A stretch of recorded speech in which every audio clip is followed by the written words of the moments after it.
This is the greatest thing that I have ever seen. Out of everything that's on the internet, this is the best thing. This fish-keeping live stream is presented in part by Oasis Aquatics. Oasis Aquatics specializes in tropical freshwater fish, saltwater fish, invertebrates, coral, and oddballs. We strive to provide weird, rare, and unique fish.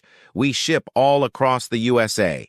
Find your Oasis today at oasisaquaticsnj.com.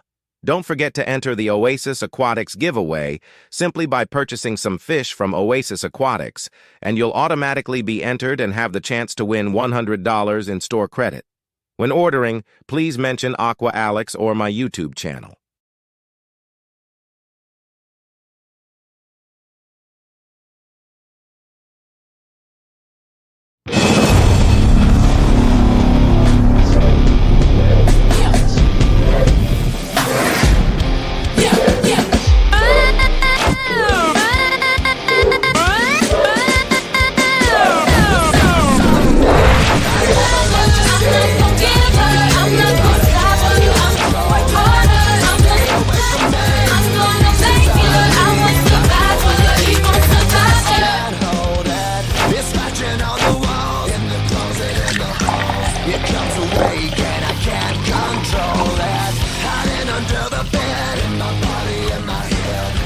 Somebody come and save me from this, make it end. I feel it deep within, it's just beneath the skin. I must confess that I feel like a monster. I hate what I've become, the nightmare's just begun. I must confess that I feel like a monster.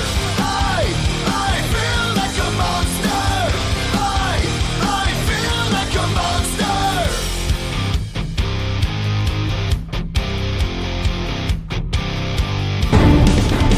My secret's side I keep, and under lock and key. I keep it caged, but I can't control it. 'Cause if I let them out, they'll bring me down. Why won't somebody come and save me from this? Make it in. I feel it deep within, it's just beneath the skin. I must confess that I feel like a monster. It's a Friday night with Aqua Alex. That means it's time to go live and chat fish.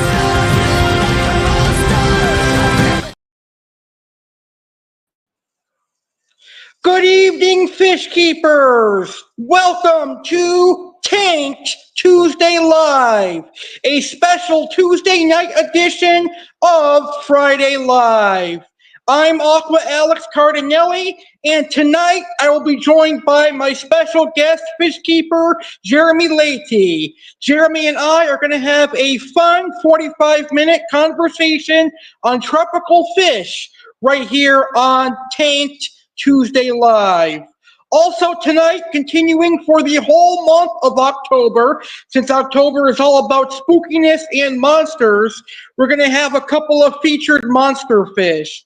And tonight, I'm going to feature the Electric Eel and the Payara, and I'm going to tell you how to keep and care for them in the home aquarium, and I will share photos and videos of the Electric Eel and the Payara. I'm also going to feature the Tiger Barb as Aqua Alex's featured fish, the Jaguar Catfish from South America, the Distochodus from Africa, and the Snowflake Moray Eel from Saltwater. We've got a loaded show coming your way, so let's go ahead and get this episode started.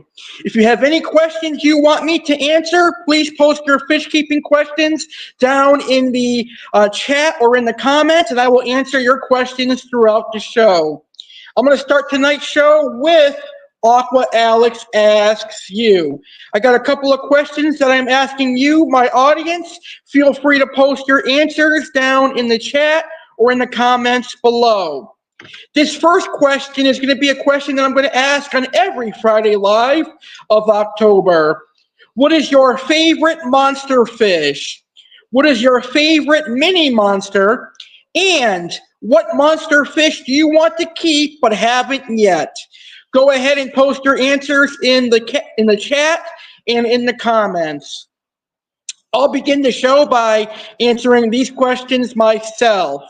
What is my favorite monster fish? I would say if I had to pick an absolute favorite monster, it would be the arowana. It could be any of the 3 arowanas that are available right here in the United States of America.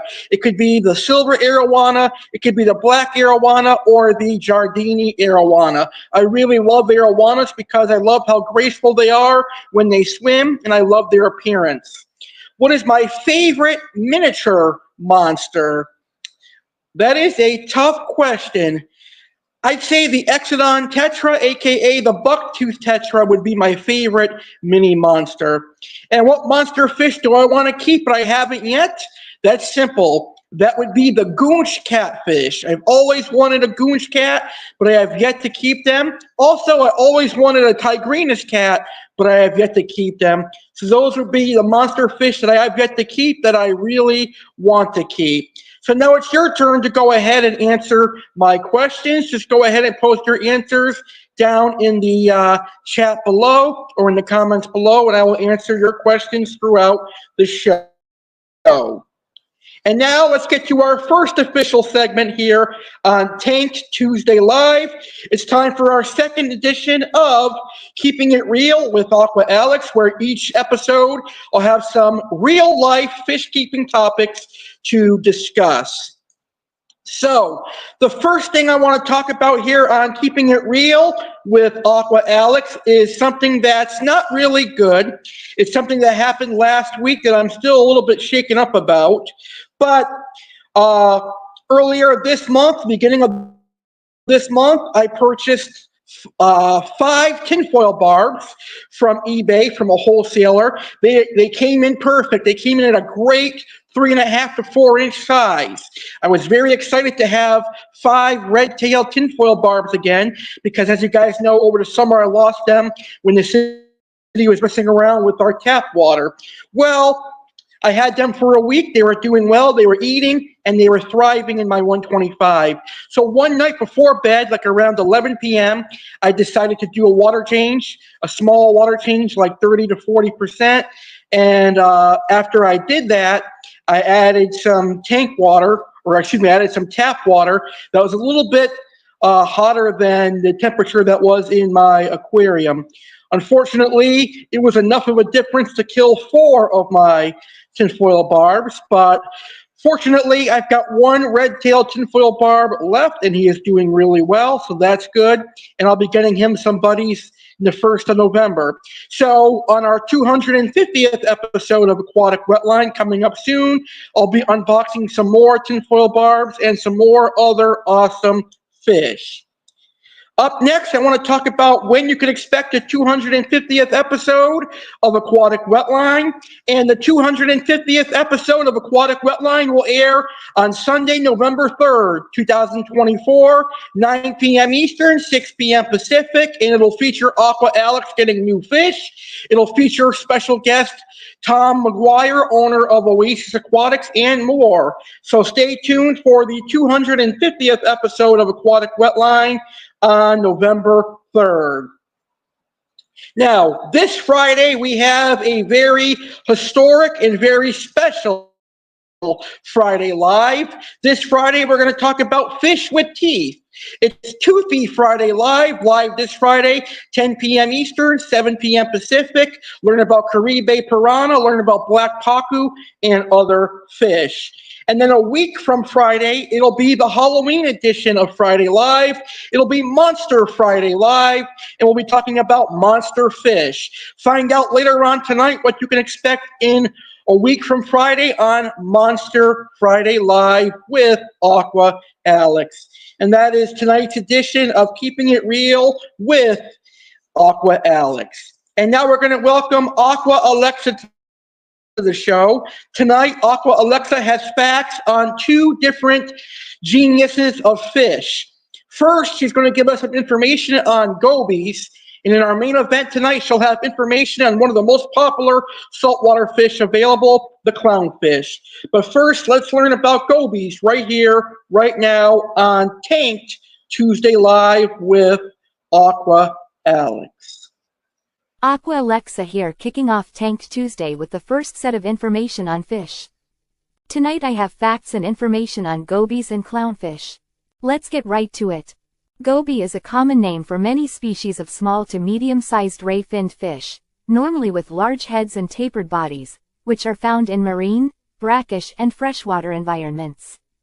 Traditionally, most of the species called gobies have been classified in the order Perciformes as the suborder Gobioidae, but in the 5th edition of Fishes of the World this suborder is elevated to an order Gobioformes within the clade Percomorpha. Not all the species in the Gobioformes are referred to as gobies, and the true gobies are placed in the family Gobiidae, while other species referred to as gobies have been placed in the Oxydercidae. Goby is also used to describe some species which are not classified within the order Gobioformes, such as the engineer goby or convict Blenny-Pholidichthes leucotinea. The word goby derives from the Latin gobius, meaning gudgeon, and some species of goby, especially the sleeper gobies in the family Eleotridae, and some of the dartfishes are called gudgeons, especially in Australia. The Gobioformes are an order of fish that includes the gobies and their relatives. The order, which was previously considered a suborder of Perciformes, is made up of about 2,211 species that are divided between 7 families. Phylogenetic relationships of the Gobioformes have been elucidated using molecular data.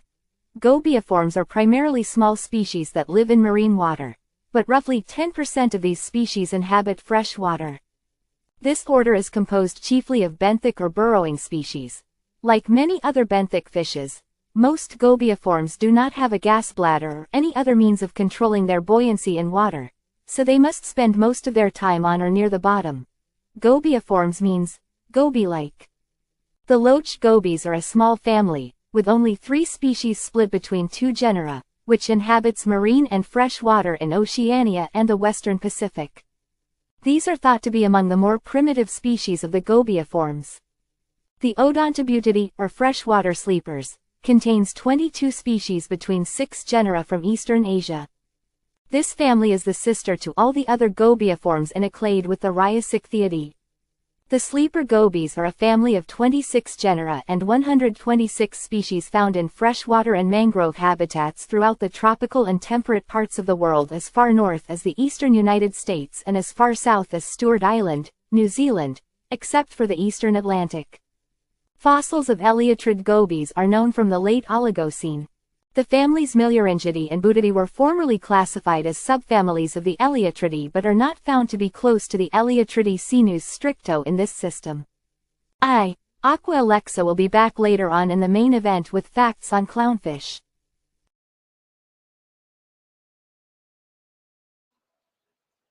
Thank you, Aqua Alexa. You know, gobies are one of my favorite fish families. The freshwater gobies that I really love are the fat sleeper goby, which is also known as the jade sleeper goby. I also like the water cow goby and the Asian marbled goby. I would love to keep a jade goby and maybe a water cow goby once again. Jade gobies go incredibly well with cichlids and other large fish. It's been a while since I've seen jade gobies for sale though, but they are a very interesting fish. All right, so let's get to our first featured fish of the evening. Right now it is time for Aqua Alex's featured fish.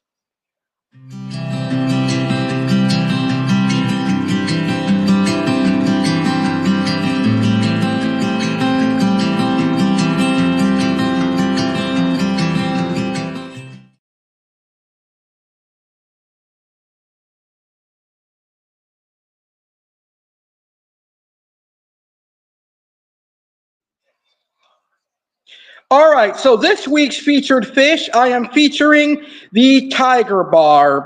The tiger barb is actually one of my favorite community fish. Now, I haven't spent a lot of time keeping community fish, but when I did, the tiger barb was absolutely one of my favorite community fish, probably because of their personality, how active they are, and you can have a whole school of them. That's what I really liked about the tiger barb.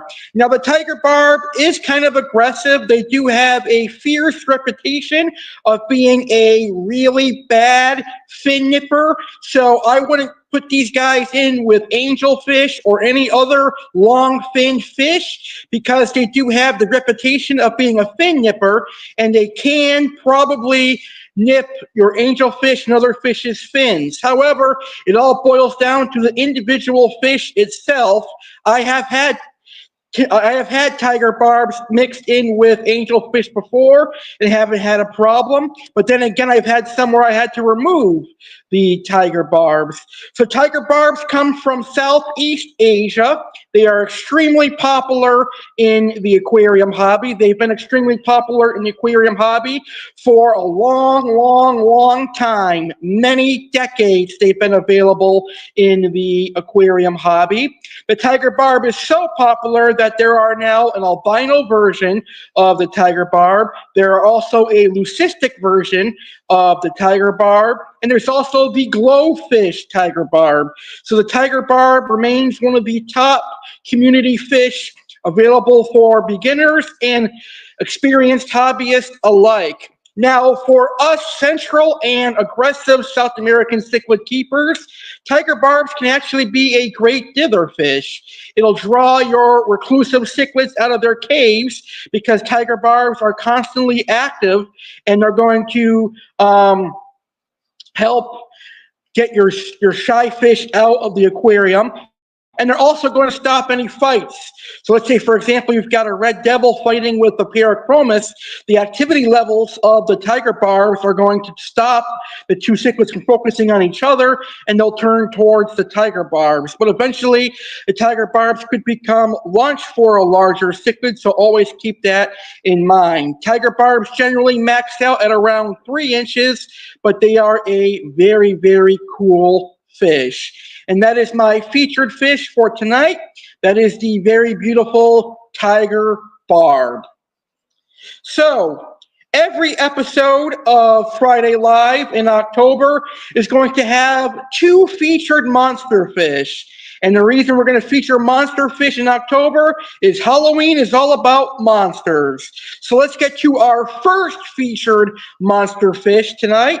And our first featured monster fish is a really shockingly scary monster fish. Shockingly for a good reason. It is the electric eel.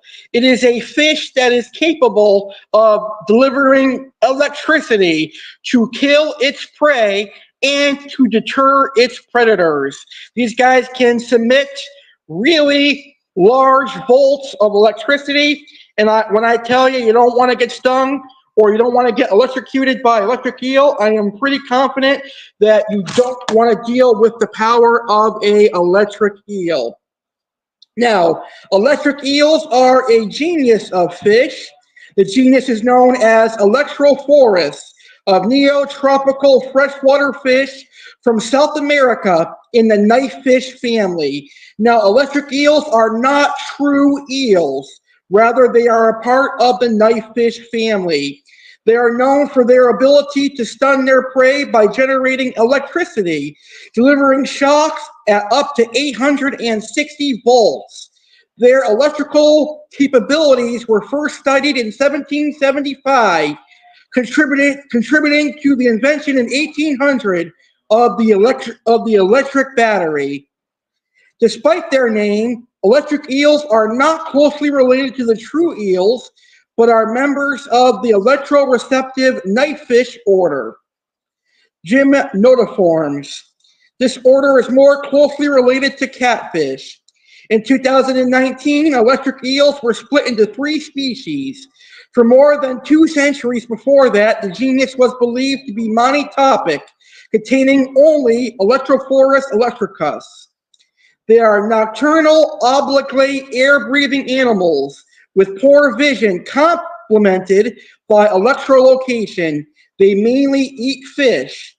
Electric eels grow for as long as they live, adding more vertebrae to their spinal column. Males are larger than females, and some captive specimens have lived for over 20 years. Electric eels are mostly nocturnal. They eat mainly fish. In particular, the armored catfish is eaten the most. They can also eat caecilians, which are a legless amphibian. It is possible that this means that the electric eel is resistant to the Sicilian's toxic skin secretions. Electric eels sometimes hunt in packs, and they have been observed targeting a shoal of tetras, then herding them and launching joint strikes on the closely packed fish. And they're able to attack and eat the fish as they try to escape, but they can't escape the high voltage. And that is some information on the electric eel. That is our first featured monster fish here on Tanked Tuesday Live. Still to come tonight, we are going to have some videos of this beautiful fish, and we'll talk about keeping and caring for the electric eel in the home aquarium. And then we're also going to feature our second monster fish tonight, which is the beautiful Payara. So that is still to come tonight. Also coming up in just a matter of moments, my guest will be here. Jeremy Leighty and I will have a fun tropical fish conversation in just a few moments here on Tanked Tuesday Live with Aqua Alex and Jeremy Leighty. But right now we're going to get to our first topic of the evening and our only topic of the evening. And right now, I want to talk about my favorite large growing barbs. You know, recently I have taken an interest into barbs again. Barbs are a really interesting fish. A majority of the barbs that are kept in the aquarium hobby just stay way too small for the fish that I keep. But there are some large growing barbs that I love and that I love to keep. So let's talk about some of those large growing barbs right now, shall we? Up first is we have the tinfoil barb. Now, the tinfoil barb, which is pictured on the screen, this is what the ordinary tinfoil barb looks like. And this tinfoil barb gets huge. This tinfoil barb can get 14 to 18 inches in length. It is a beautiful tinfoil barb. You can tell the difference between this tinfoil barb and the red-tailed tinfoil barb because the red-tailed tinfoil barb does not have black on its tail. Here is my all-time favorite tinfoil barb. And my all-time favorite tinfoil barb is, of course, the red-tail tinfoil barb. And as you can see, there's no black on the tail or fins of the red-tailed tinfoil barb. And the difference between a red-tailed tinfoil barb and a regular tinfoil barb is just size. Red-tailed tinfoil barbs max out at around 8 to 10 inches. They can reach a foot, but that's a stretch sometimes. I haven't seen any get up to a foot yet. But red-tailed tinfoil barbs still get pretty decent size, 8 to 10 inches, whereas the regular tinfoil barb can get up to 18. Now, this is a barb that has eluded me throughout my fish keeping career, but I've always wanted to keep them. It is known as a lemon barb or a yellowfin barb. The lemon barb is actually a very beautiful fish. I love how it has like a koi look to it. It has like one of those yellow lemon koi looks to it, but it's a barb. And it gets about 18 inches, which means it stays smaller than koi. They're much cheaper than koi, and they're beautiful just like a koi. So I'm definitely considering getting some lemon barbs. I've never had them before. I've always wanted to have them. And then we've got a really rare barb that looks like a mixture of a tinfoil barb and a lemon barb. It's known in the aquarium hobby as a sickle fin barb. Sometimes predatory fins gets them. Sometimes wet spot tropical fish gets them. So Tangled Up and Cichlids had them from time to time. They're a very rare barb, but they are very, very cool. So those are my favorite large growing barbs. Tinfoil barbs, I like the red-tailed tinfoil, the regular tinfoil, and the albino golden tinfoil. Lemon barbs. I also like the sickle fin barbs. And there's also the mascara barbs that are very beautiful as well. What are your favorite large growing barbs? Let me know in the comments down below what your favorite large growing barbs are. And now it is time for our South American featured fish of the evening. Let's learn about the Jaguar cichlid, right here, right now on Tanked Tuesday Live with Aqua Alex and Jeremy Leighty.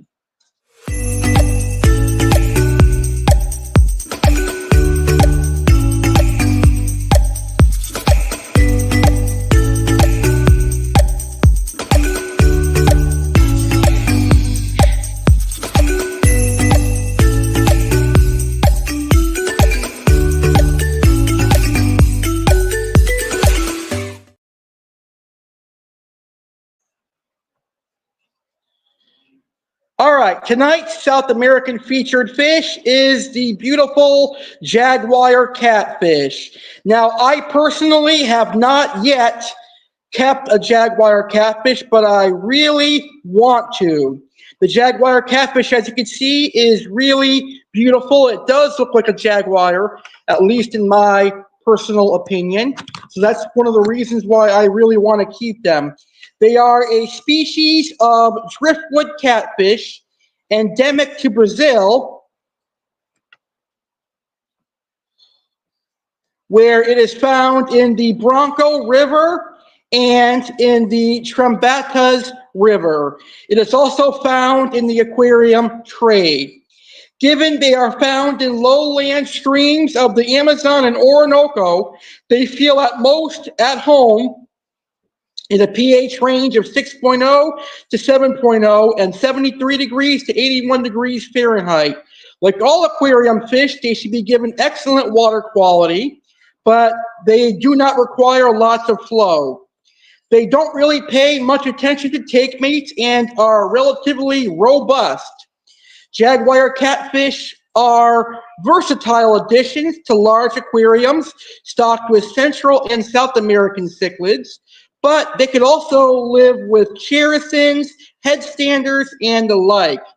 Yet because they prefer small foods such as bloodworms and tablets, if kept well fed, they can be included in an idyllic community of small and medium-sized fish. So that's a huge plus for the Jaguar catfish. It can live with large fish and it also can live with small fish. Just be sure to have lots of hiding places of various sizes so that as they grow, these catfish can have somewhere to move on to.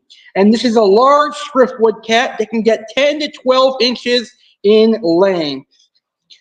However you decide to keep them, one setup that definitely doesn't work is having more than one male Jaguar catfish in your home aquarium. I can't wait to one day have a Jaguar catfish. I've seen them a couple of times in person, but when I saw them, their price tag was like $85 for a 3-inch catfish. But they grow up to a foot, and once they get above 6 inches, they become rare in the aquarium hobby. So one day I will have a Jaguar cat.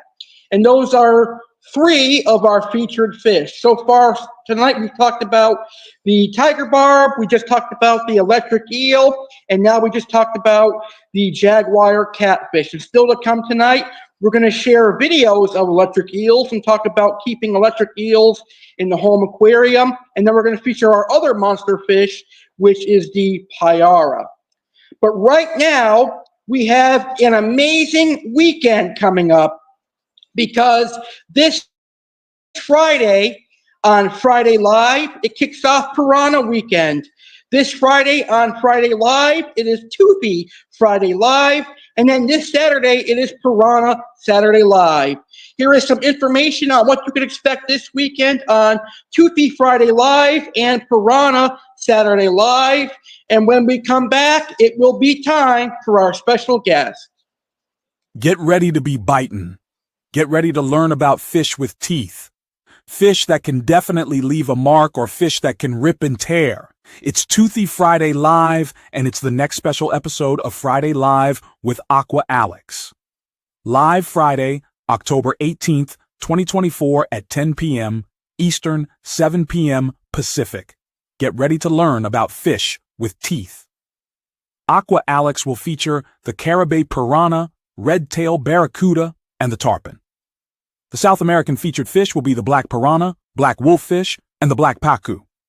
The African featured fish will be the African Odo pike, tigerfish, and the MBU pufferfish. Plus, learn about needlefish as the saltwater featured fish.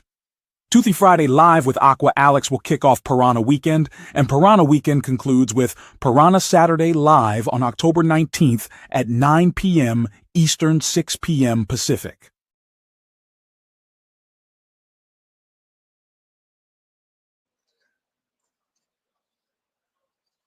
After a thrilling and successful Stingray Saturday Live, Alex Cardinale is proud to announce another special-themed episode of Saturday Live, dedicated to another aquatic creature with a bad reputation. Let's get ready to tangle the piranha.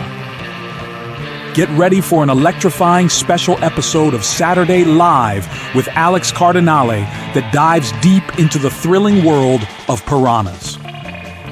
Tune in on Saturday, October 19th, 2024. At 9 p.m. Eastern, 6 p.m. Pacific on the Real Alex Cardinale's YouTube channel. This episode will spotlight 3 fascinating piranha species: the red belly piranha, the black piranha, and the Manueli piranha. Ever wondered if these notorious fish are truly dangerous to humans, or whether they can make good pets? Alex Cardinale will tackle these questions and more, bringing you expert insights and captivating visuals. Don't miss out on this fantastic episode that promises to be both educational and entertaining. Subscribe now and hit the notification bell so you won't miss a moment of the action. Piranha Saturday. Live with Alex Cardinale.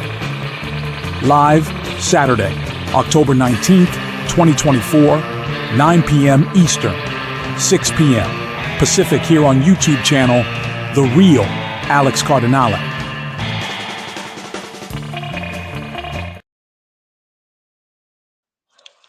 So that's a great weekend coming your way. Shout out to our friend from Australia. Josh is in the house. Hey, Josh, how are you? Thank you so much for tuning in. And he has an answer to our third question. Our third question was, what monster fish do you want to keep but haven't yet? And Josh says he would love to keep the emperor cichlid from Lake Tanganyika. And the emperor cichlid is a beautiful cichlid. It is the largest cichlid of Africa. Very, very cool cichlid, to say the least. I think the emperor cichlid is definitely an interesting cichlid. And now it is time for our special guest interview.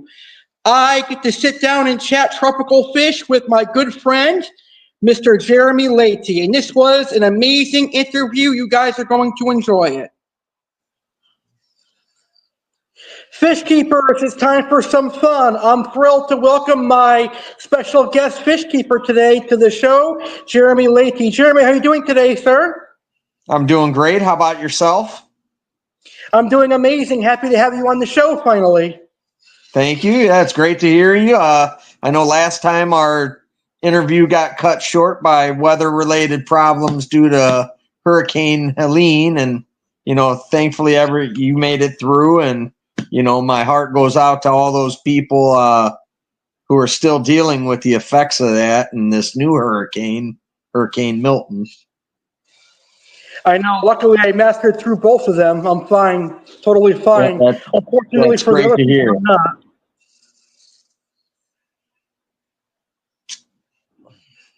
So how are your fish doing?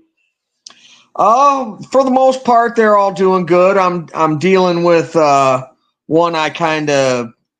Unfortunately, I might lose my gold dove. It's not looking good. Earlier in the week, it managed to get through somehow it got through the divider and got over to the other side where there's a F1 Trimac, and that Trimac took it to it. And, I've been trying to nurse it back to health, but it's touch and go every day, Oh, man, that sucks. Sorry to hear that. Dovies and Trimacs are both awesome. Yeah, unfortunately, I had another tank, but that tank was leaking, so I had to, come up with a makeshift egg crate and PVC divider, and I'm not sure if it managed to jump over or exactly how it got in there. I mean, because there's a tiny little gap where I had to cut the thing to go around the PVC. I don't think it got through that. I'm guessing more it went over and managed to get to the other side. But either way, I happened to find it, and the end result wasn't good. To keep it PG, you know. I don't want to. I'm trying to keep it PG and not talk like a drunken sailor, you know. You never know. He might pull through. I'm hoping so, because it took me a lot to get that fit. When I got the fish, the reason that my friend had given it to me is he took it in on a trade. He had gotten rid of some fry he had. He had some carpintus, the blue escondidos. He traded off some fry for some fish, and that one was included in the deal. And his fish didn't take it too kindly to it, and he just didn't have the room, so he offered it to me. And when I got it, it was extremely skittish, and I worked with it, you know, kept coming into the room, feeding it, and got it to the point it was an excellent fish. And then a few weeks back, I had the opportunity to get a pair of Trimax, and the tank that I was going to put them in sprung a leak. So needless to say, I had to break out an old divider I had and refurbish it so I could put them in and keep them separated from each other, and also keep them separated from the Dovi until I found time to get that tank sealed. And unfortunately, my time had run out this past Monday or Tuesday. Darn, that sucks. I love both Trimax and Dovi. You know, that's one of the unfortunate things about keeping fish like this. Especially when you have multiple tanks, that in many cases they're older and some of them are used. You know, you run into the is your sealant gonna hold? And in many cases it doesn't. That's true. I kind of had my own tragedy this week too. I bought 5 tinfoil barbs a week ago or so, and 4 of them died on Monday morning, I think it was. Yeah, you mentioned something about your friend had told you it might be temperature fluctuations, and yeah, he said they're fragile to temperature differences. That's interesting. Yeah, it's only the red tail tinfoil barbs I've had issues with, but I've had the monster ones. I have no problems with them. Huh. Yeah, the red tail ones stay slightly smaller than the other ones, correct? Yeah, they stay like 9 inches. The other ones get like 18 inches. Yeah, that's what I thought. I had one of those red tails for a while until during a move it happened to jump out, and it had fallen from a nice distance, and it never survived the issues. So yeah, they can jump pretty high, surprisingly. For a fish, they can jump high. Yeah, it just happened to manage to find that opening in the very back of the lid and managed to get through. And by the time I found it, it was it was still alive, but had been out of water for some time. And it's not like a snakehead, that as long as they're still moving, they'll usually rehydrate. Snakeheads are awesome. Wish they were illegal here. Yeah, me too, my friend. But unfortunately, we just got to relegate ourselves to YouTube videos of them from people who can keep them legally. But luckily, we got pike cichlids. They're like the next best thing. Yes, there's some really nice pikes out there, too. I've been considering one of my good friends who has a shop around here. He's got some of the lenticulata pikes. And I've been considering, especially with the holidays coming up, possibly picking up a couple of those. Because they're still young. Black Friday coming up. You could probably get a good deal on Black Friday. Yeah, I would assume so. And I know he's had them for a little while, and I'm sure he's looking to move them to get some more tank space for something new, you know? The good thing about that species is it's kind of aggressive, so it goes well with Central Americans. Right, right. I would probably keep it in a, you know, if I do decide to get them, I'll probably keep them in a setup all their own. To keep those, it might even be worthwhile moving my African cichlids and just totally doing away with the plan I had for those. What kind of Africans do you have? Mainly they're just some mixed ones. I happened to acquire them from a friend who was moving, and he wouldn't be setting up a tank for a while. They're mostly like mixed haps. Some of them are the fryer eyes. I got a couple. What else are those? The OB peacocks.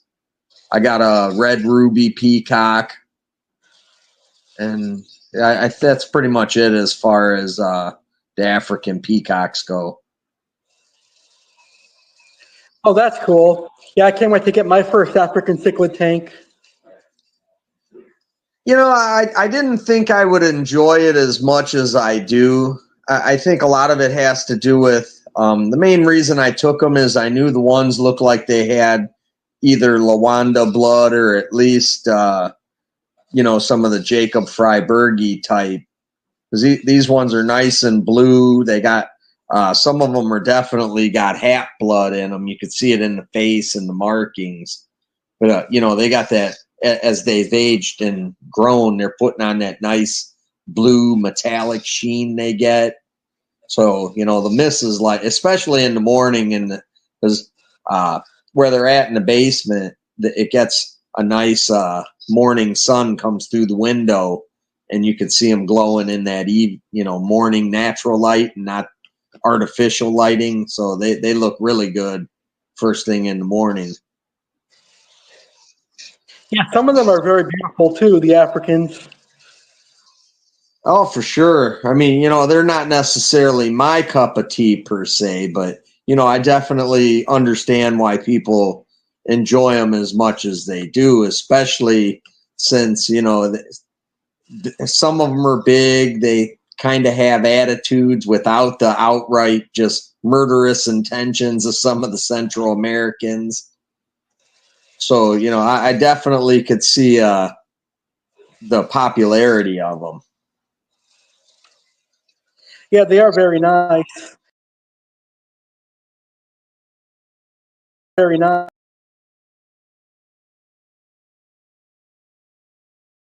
Very nice.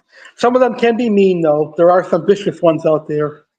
Oh, for sure. A buddy of mine has, I forget what kind of, I want to say it's one of the deep water haps, and that fish is just downright vicious. It has he's got him in a big tank, and this thing he has probably a good 25% of the one whole corner tank of the tank that's his, and none of the other fish mess with them. Definitely the tank boss. Wow. I think the only Africans I've kept were Jules and Butterfly. The buttercofferys, the tilapia, butterfly. I mean, what am I saying here? Bumblebee. Some people call them yellow jacket tilapias Or zebra tilapia. Yeah, I've heard them called that too. I've heard them called all different names. Usually, it's typically you'll hear buttercoffery and a couple explicatives that follow. It's kind of the same thing as Worcestershire sauce. Yeah, yes, exactly.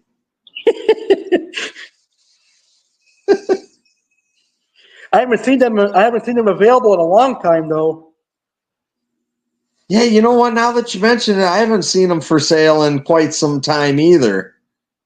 There's I don't know if you've ever heard of Toledo Zoo or not. The Toledo Zoo has in their reptile house, they have a great big, this thing's got to be somewhere well over 16 feet. It's a crocodile, and in its enclosure, they got some, I'm not exactly sure what kind of tilapia. at one point in time, they had some buttercofferys in there that were pretty massive. So, but, you know, the other ones I think are just the Mozambicus type, the big, you know, what the original tilapia, I guess they would say. They start out nice looking, but they get bland as they get older. You know, I thought that same thing, because I had one years ago, a friend of mine had given me, he got it just because he liked the way it had that nice striped pattern, that yellow and black bee striping, you know, and he got this thing home and it did a number unbeknownst to him, and apparently the person at the store didn't really know either. So he buys this thing, brings it home, and he puts it in with some severums and stuff like that. And it just did, you know, I'm sure you can imagine what happened. So he got rid of the tank, or I'm sorry, not the tank, but the fish, knowing that I kept aggressive fish because, you know, at that point in time, snakeheads were still legal. So I had an equal amount of snakeheads and other Central American fish. So he gave me that thing. And once it got to about 6 inches, its colors definitely weren't anywhere near as crisp as it was when he gave it to me. Yeah, I think they get rather boring looking at that size, above 6 inches. And they get that weird mouth shape too that's kind of funny looking. Like they get that, almost duck lips. It's kind of strange. But they are nice looking fish. I'm not a fan of keeping tilapias. They're kind of boring. Who was it? I want to say, I'm trying to think if it was Ohio Fish Rescue or maybe it was one of the zoos or a public aquarium. Someone I remember seeing, this was years back, they had a great big, it was one of the, I don't think it was quite a true albino, because if I remember correctly, it had dark eyes and a little bit of black spotting, but overall it was mostly like a whitish pink, and that was a sharp looking fish. It sounds nice looking. Yeah, I want to say it was Ohio Fish Rescue. I'm pretty sure they had it in the monster pond, but I could be wrong about that. I think it could be them. I think I remember it too now. I saw it on YouTube, I think. It's possible. Yeah, probably. If you think you were seeing it too, then maybe it was them. I couldn't remember if it was them, maybe Cleveland Aquarium, possibly Toledo Zoo. Oh, well. So what are your favorite dither fish for aggressive cichlids?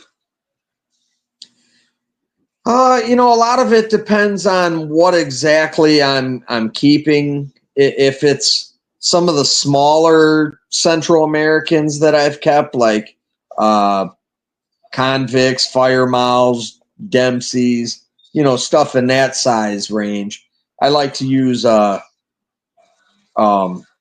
tiger barbs seem to work well, as long as you got plenty of hiding spots for the you know, the cichlids to hide in, so that and enough in your school so that the tiger barbs aren't, you know, nipping the fins of your cichlids. But overall, they seem to work well. For some of the lesser aggressive ones, like cutter eyes, septem fasciatas, you know, stuff like that, jade eyes, nanoluteus, I like to use sword tails, try and keep it more natural. The sword tails are very nice. I like some of the beautiful ones out there, and mollies too.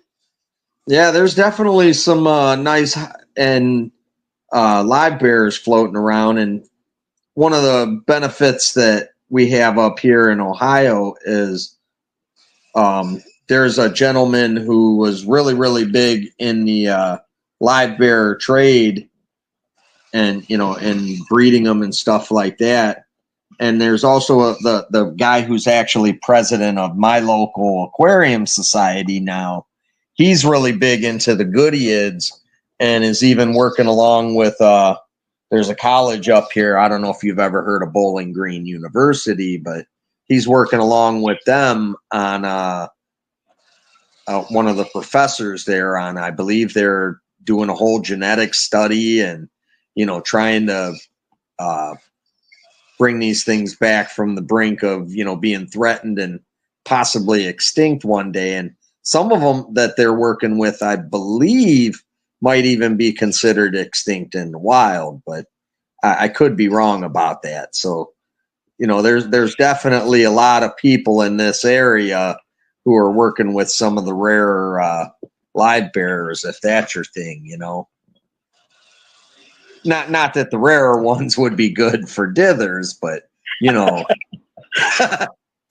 there is stuff like that available for people who might want to do, say, a designated geographically correct biotope type deal. And in a large enough tank, I'm sure it would work perfectly, especially if, somebody planned it out accordingly and, maybe use some type locale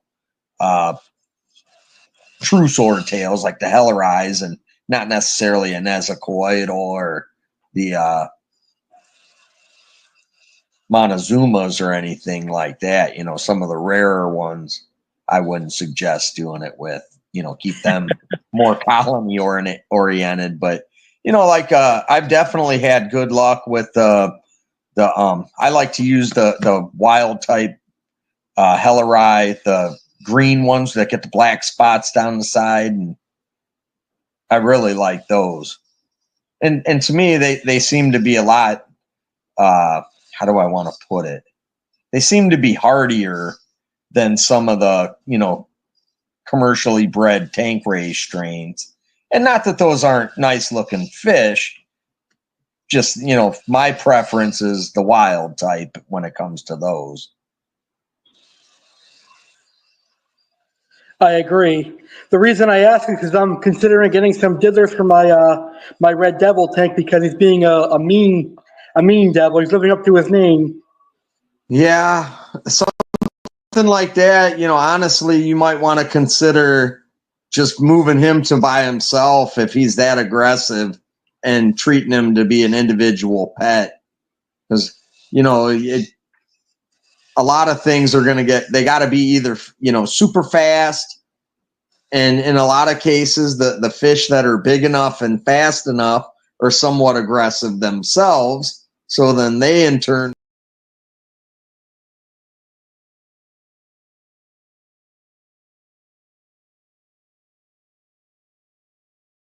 put it.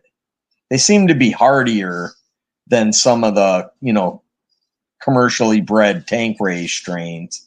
And not that those aren't nice looking fish. Just, my preference is the wild type when it comes to those. I agree. The reason I ask is because I'm considering getting some dithers for my Red Devil tank because he's being a mean devil. He's living up to his name.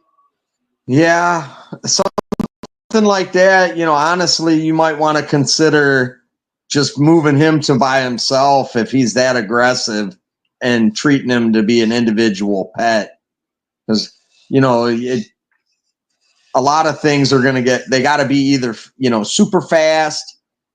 And in a lot of cases, the fish that are big enough and fast enough are somewhat aggressive themselves. So then they in turn pose a threat to the Red Devil. And, it's a fine line to pick the perfect one. And, I think if your best bet, like you said, you've already tried tinfoils, right?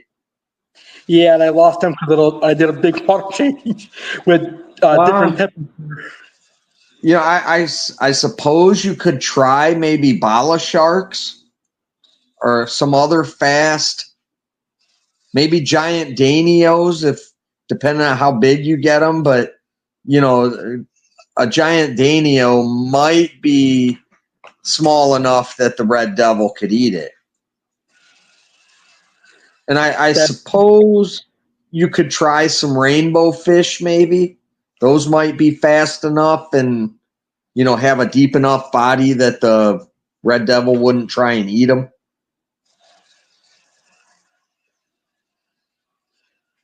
I'll probably just move him into his own tank eventually. Yeah, that may be your best option. Possibly consider, doing a makeshift, I shouldn't say makeshift, do your best DUI. You could do a really nice one relatively inexpensively with egg crate, PVC pipe, couple elbows, and, some plastic zip ties. Especially if you're going to put rocks or, if you're going to have substrate that you could put over top of it. I mean, you could even, if you really got creative, you could even drill some holes, add some aeration, and make it to where there's water flowing through them pipes too. That would be cool looking, it sounds like. Well, I've seen people do it before in the past, which kind of gave me the idea to do it. I had seen it done. This was actually, I think it was, I'm trying to think if it was, we'll just call it a pond, because he had turtles and he had some fish in there, and he made a makeshift under gravel filter using PVC pipes, and he connected a power head. He manufactured it, made it to where he could pull the pump. I shouldn't say a power head. He made like his own power head by attaching a pump hose to that would pull the water from the PVC pipes and through the gravel up through that into the filtration and then back into the tank. So, if that makes any sense, where you had holes that were drilled into the PVC pipe that were small enough to let plenty of water flow through without sucking the rocks through.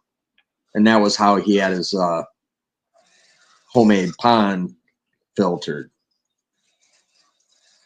It was more for turtles than it was fish, but he had plenty of fish in there too. Matter of fact, he's the last person I know who's still got buttercofferys that I could think of right offhand. He's got them in his pond. It's like an 800-gallon pond. That's cool. They are pretty interesting. They're too mean for me. They're probably meaner than a doe-bite. Once again, that seems to be, if you ask 10 different people, you'll probably get 10 different answers, because, aggression is relative to the individual. And, if anyone was to ask me what was the most aggressive cichlid I ever kept, I would say one of the 5-star general group. I'm not exactly 100% certain which species it was. I believe it was a Hemichromis bassiotus, but it could have been the elongatus. It could have been one of the other ones. It might have even been what is now considered the Frempongi. I'm not exactly sure which species it was, because this was back in the late 80s, early 1990s. I got this thing in, and it came in with a group of smaller fish that I had bought. It was a mixed group of Jack Dempsey's and convict fry, and this thing turned up in there. And that was the nastiest, meanest critter I've ever kept of any critters, including snapping turtles, wild-caught snakes, Hog Island pythons, Hog Island boas, Amazon tree boas. I mean, that thing was more aggressive than any of those. Wow. Yeah, it had an attitude like those, what are them the hornets, the yellow jackets that burrow into the ground. It had an attitude like them things. I mean, didn't make it but about maybe 4 inches, and that fish was just downright nasty. Homicidal is the only way to describe it. You know, it made some of the snakeheads I've kept appear peaceful. That's true. Fish are kind of like humans in that kind of regard. They may have reputations, but they turn out another way. They're all individuals, and you never know what you're going to get. You know, some of my red devils that I keep, the red devil because I shouldn't call them red devils because they're hybrids. But you know, some of those are. I would consider him dog tame. The one I have, he comes up and lets me pet him. But then other times, you know, he has attitudes, and as soon as I go in there to feed him, he's trying to bite my fingers or clean the tank. It's strangest thing. And I'm sure other people have that too. But of all the fish I keep right now, the ones that bite me the most often are my African peacocks. Every time I clean their tank, you know, I'm one of the. Very nice. Fish keepers, it's time for some fun. I'm thrilled to welcome my special guest fish keeper today to the show, Jeremy. Put it. They seem to be hardier. Put it. They seem to be hardier than some of the, you know, commercially bred tank raised strains. And not that those aren't nice looking. Looks like we had a tech issue there, but that's okay. We're going to play the rest of the Jeremy Leighty interview on Friday. So on Toothy Friday Live, we'll play the remaining 15 to 20 minutes of Jeremy's interview on Friday. On Toothy Friday Live, I figured it'd be best to split up the interview because I'd probably be going until about 12:30 in the morning, and I'm sure a lot of you have work tomorrow, and I want to keep you here all night. So we'll play the remaining 15, 20 minutes on Friday.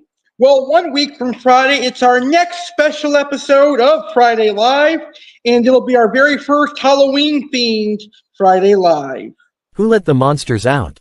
Get ready for an exhilarating night of aquatic thrills and chills at the first ever Monster Friday Live with Aqua Alex.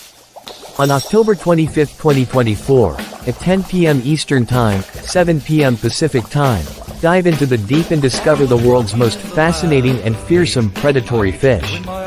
Join Aqua Alex for a spine-tingling exploration featuring the enigmatic Indo-Dadnoid, the mighty Arapaima from South America, the colossal Nile perch from Africa, and the mesmerizing green moray eel from the saltwater realm. But that's not all. The spotlight will be on the legendary red-tailed catfish and the formidable Pariaba catfish as our monster fish of the night. Don't miss out on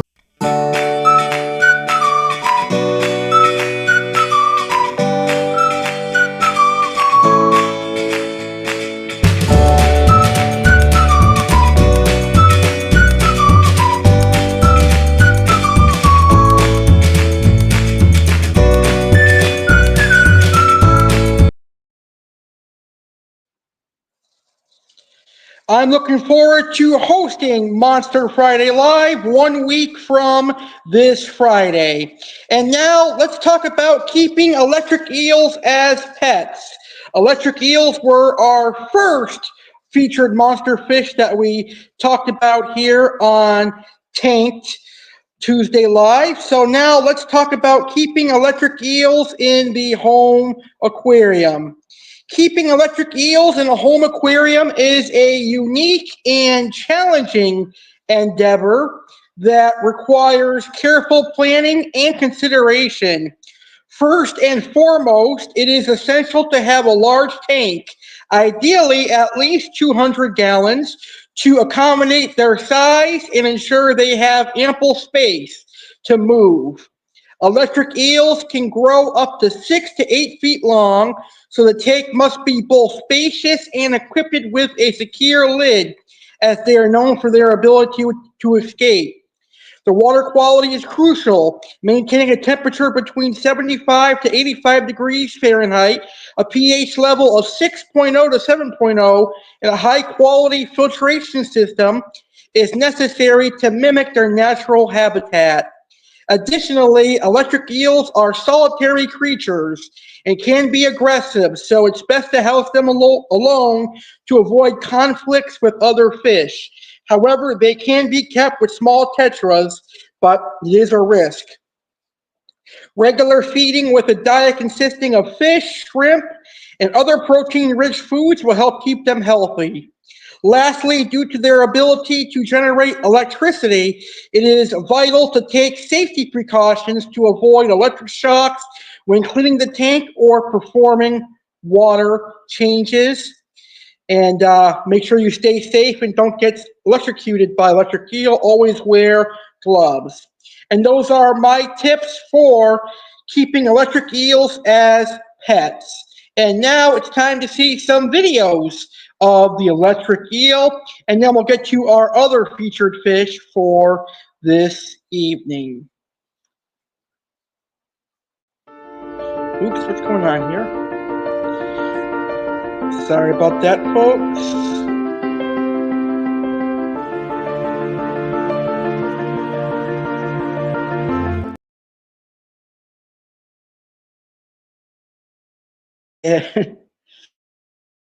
Sorry about that again. I'm using my tablet, so my finger's going faster than I'm actually am. But here is an electric eel from the New England Aquarium.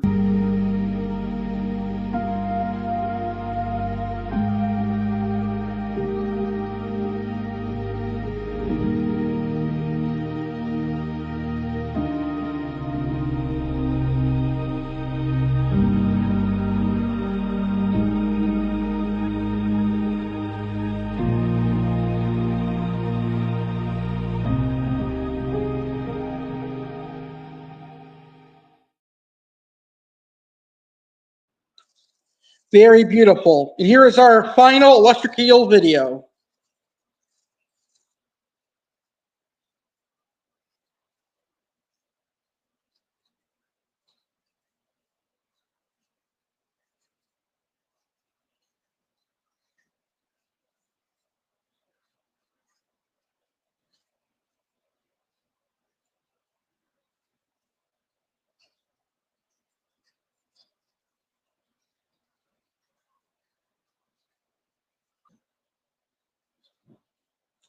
Wow, so as you can see, a couple of shocks and was all it took for him to kill half that aquarium.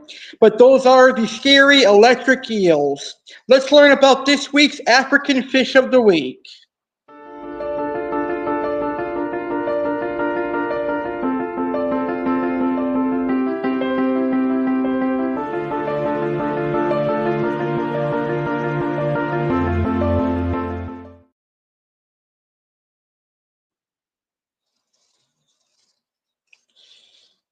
So this week's African featured fish is one of my favorite African cherrisons. It's one of my favorite African tetras, and I recently did a Life in Africa episode on this fish. It is known as the Distochodus. Now, the ones that I like, the Distochodus that I like, are known as the six-banded Distochodus and the long-snouted Distochodus. They both get really large. I believe they can max out at around 2 feet, so they definitely need a large aquarium, but they are perfect tank mates for Central American and other aggressive cichlids, and they're perfect tank mates for African cichlids as well. They are a very beautiful oddball cherrison that comes to us from Africa, and that is this week's African featured fish. And now it's time for our second and final featured monster fish for Tanked Tuesday Live. And right now we are going to talk about the Payara. The Payara is an amazing fish. Now, Payaras are a genus of large dog-toothed cherrisons from tropical South America, where found in the Amazon and Orinoco basins, as well as rivers of the Guyanas. The genus includes the largest dog-toothed cherrisons, reaching up to 4 feet in length. They have long, pointed teeth used for spearing their prey, which is generally smaller fish. In the study of the stomachs of 45 individuals, most were empty, but among the remaining, the prey fish were 15 to 50% of the length of the Payara itself. The Payara is definitely a scary, scary monster fish. Now let's talk about tips for keeping the Payara in the home aquarium. Keeping Payara, also known as the vampire tetra, in a home aquarium can be a fascinating yet challenging endeavor. These predatory fish are best suited for experienced aquarists due to their specific care requirements and their impressive size. They can grow up to 3 feet in the wild, although they typically reach around 1 to 2 feet in captivity. There are 3 different types of pariahs. You've got your stone pariah, you've got your armatus pariah, and your red-tailed tat pariah. The armatus and the red-tailed tats are your best bet because the stones are known to perish without any reason. An aquarium of at least 200 gallons is recommended to provide ample space for swimming and to accommodate their growth. Pariah are sensitive to water conditions, so maintaining a stable environment with a pH range of 6.0 to 7.5 and a temperature between 75 degrees and 82 degrees Fahrenheit is crucial. They are carnivorous and they require a diet rich in live or frozen food, such as fish, shrimp, and insects. It's important to note that pariah can be aggressive and best kept alone or with other large, non-aggressive fish species, such as silver dollars, flagtails, stingrays, etc. Regular tank maintenance and monitoring of water parameters is recommended to ensure a healthy habitat and a healthy striking fish, allowing aquarists to enjoy their unique presence in the home aquarium. And that is information on the pariah. Our second and final featured monster fish for this episode. And now let's take a look at a beautiful pariah video.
And that was a very beautiful Payara. And now it's time for our final featured fish tonight. It's time to talk about the Snowflake Moray Eel.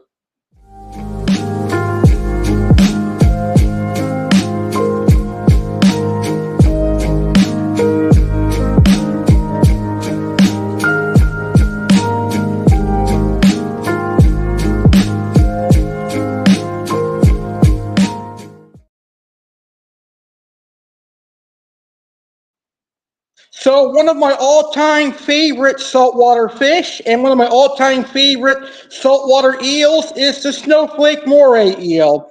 The Snowflake Moray Eel is scientifically known as Echidna nebulosa. It is a fascinating marine species found in the warm waters of the Indo-Pacific region from East Africa to Hawaii. Recognized for its distinctive appearance, the Snowflake Moray Eel boasts a striking pattern of black, white, and yellow markings resembling snowflakes, which helps it camouflage against the coral reefs and rocky crevices it inhabits. This eel can grow up to 3 feet in length and is known for its nocturnal hunting habits, primarily preying on crustaceans and small fish. Unlike some of its more aggressive relatives, the Snowflake Moray is considered relatively docile and a popular choice among aquarium enthusiasts.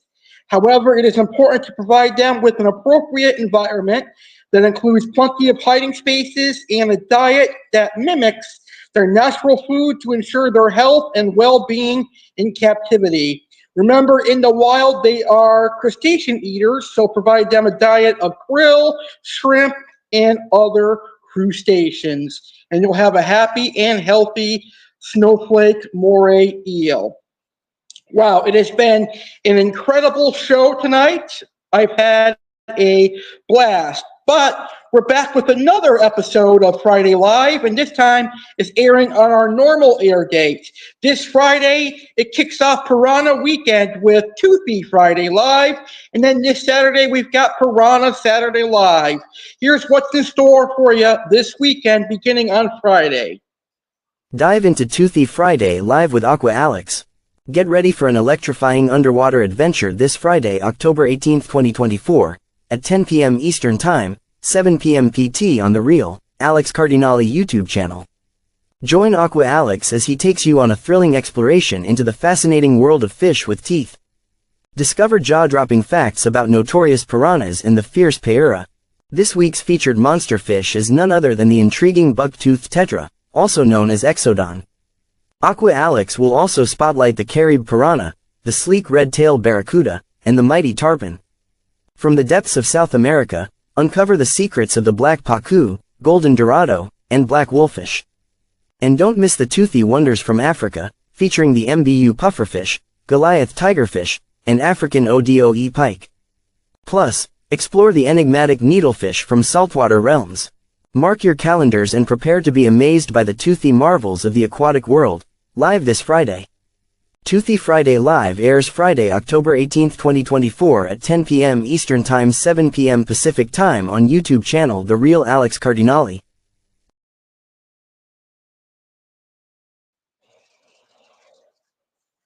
Dive into the deep with Piranha Saturday Live. Join us this Saturday, October 19, 2024 at 8 p.m. Eastern, 5 p.m. Pacific for a special Piranha edition of Saturday Live with Alex Cardinale on YouTube, The Real Alex Cardinale channel. Get ready to explore the fascinating world of piranhas as we spotlight the red-bellied, black, and manrelli piranhas, Barbs, 3 animals of the world. Are piranhas truly as dangerous as they're made out to be? Discover the truth, along with expert tips on keeping these intriguing creatures in home aquariums.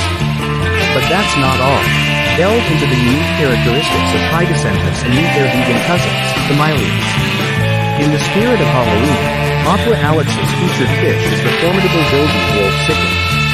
Plus, enjoy Halloween fun with spooky facts, discussions on Halloween Oreos and Twix ghosts, and even some surprising facts on ESPN. Don't miss out on this fantastic event. Set your reminders, grab your candy, and prepare for a thrilling aquatic adventure. Live Saturday, October 19, 2024, 8 p.m. Eastern, 5 p.m. Pacific on YouTube channel The Real Alex Cardinale.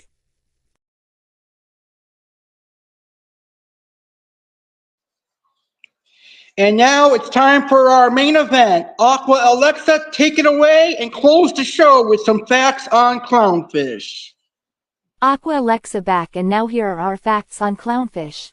Clownfish or anemone fish are fishes from the subfamily Amphiprioninae in the family Pomacentridae. 30 species of clownfish are recognized, 1 in the genus Premnes, while the remaining are in the genus Amphiprion. In the wild, they all form symbiotic mutualisms with sea anemones.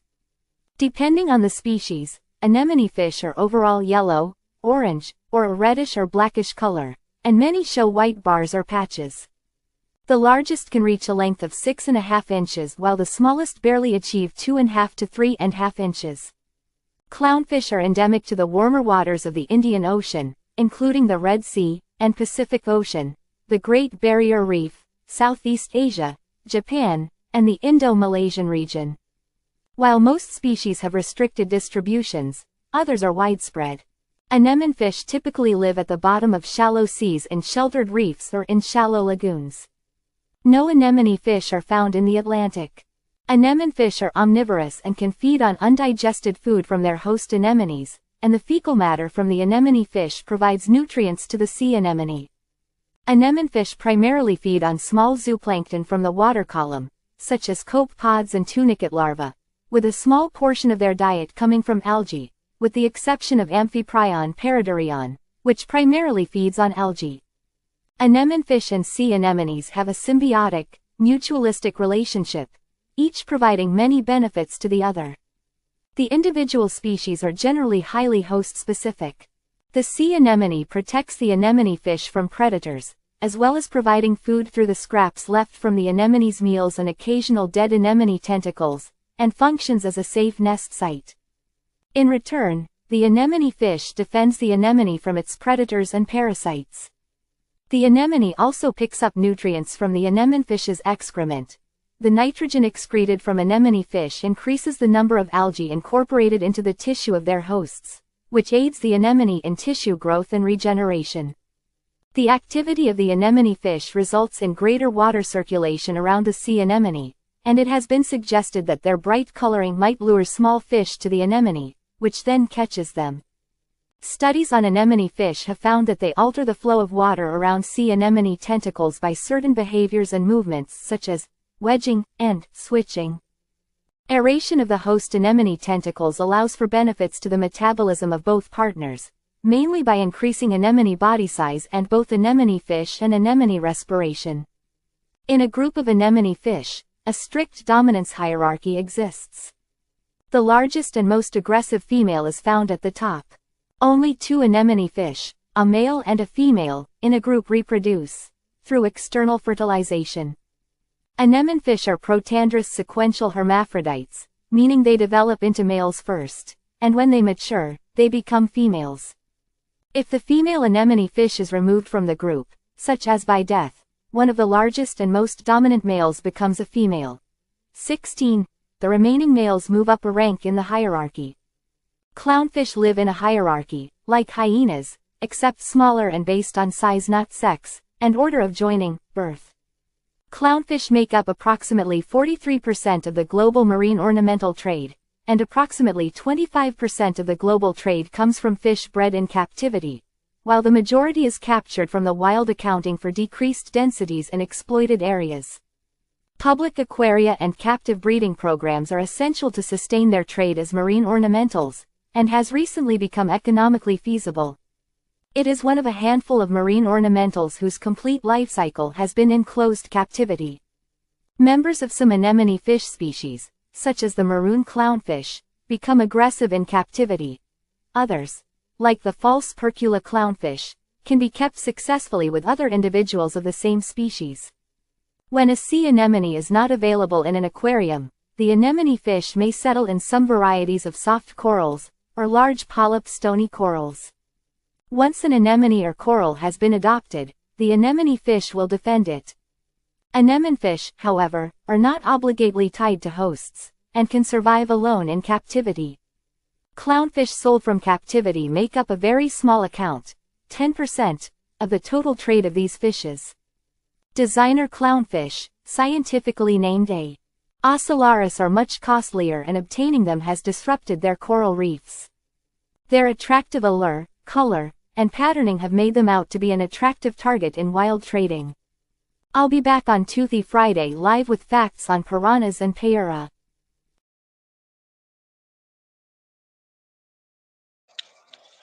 Thank you, Aqua Alexa, for your amazing information on clownfish. that does it for tonight's episode of Tanked Tuesday Live with Aqua Alex and Jeremy Leighty. Special thanks to Jeremy for being a great guest tonight. We're going to conclude our interview with Jeremy Leighty on Toothy Friday Live this Friday. Thank you, fish keepers, for tuning in. I hope you enjoyed the show. I hope you enjoyed learning about the tiger barb, the electric eel, the Payara, the Jaguar cat, the Distochodus, and the Snowflake Moray Eel. Get ready to be bitten and learn about fish with teeth this Friday. Have a great Wednesday and a great Thursday, and I, Aqua Alex, will see you right back here on Friday for Toothy Friday Live. Good night, everybody, from Green Acres, Florida. Thank you for watching this live stream on the Real Alex CARDINALE YouTube channel. We hope you enjoyed today's live stream. Whether you learned about tropical fish, a crime, an American tragedy, or had fun on Saturday Live, your view is what keeps the great content coming. Thank you for supporting Alex CARDINALE and watching this live. It's hard to believe we are quickly approaching 11 years together. Get ready for a big 11-year celebration taking place in New Jersey. Special thanks to our sponsor Oasis Aquatics for helping our channel grow. Looking for quality tropical fish? Check out oasisaquaticsnj.com. Like this video if you enjoyed it. Share this video on social media and let your friends view too. Remember, sharing is caring. Subscribe for more awesome videos. Thanks for watching and stay legendary. Goodbye for now. We will see you on the next live.